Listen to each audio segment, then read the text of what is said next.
प्रकारचे वेगवेगळे डेमो त्यांनी त्या ठिकाणी तयार केलेले आहेत. आपण सर्व पाहणार काही लोकांनी पाहिले असतील, दरवर्षी आपण पाहतो. अनेक आगळं वेगळं काम, समाजाचं आव्हानात्मक काम या बारामती केविकेने या ठिकाणी उभं केलेलं आहे. याची सुरुवात पवार साहेबांनी केली.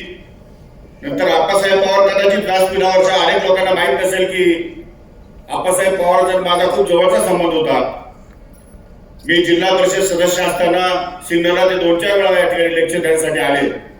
जवळपास सिन्नर आणि बारामती त्यावेळेमध्ये जवळपास सारखेच होते, कारण दुष्काळी परिसर हाही होता, दुष्काळी परिसर तोही होता. पण इथे साहेबांच्या प्रयत्नामुळे, दादांच्या प्रयत्नामुळे या भागामध्ये बऱ्या प्रमाणात या ठिकाणी पाणी आलं आणि शेती अतिशय चांगली झाली. त्या मानाने आम्ही अजून थोडे मागासलेच आहोत, पण तर नाही, प्रयोगशील आहे. दादांना मी विनंती करतो, आपण आपलं टेक्निक एखाद्या शेतकऱ्याच्या कानात जरी सांगितलं तर तो प्रयोगशील आहे, तो प्रयोग करतो आणि त्यातून तो यशस्वी बनवतो. पण हे तुमचं टेक्निक शेतकऱ्या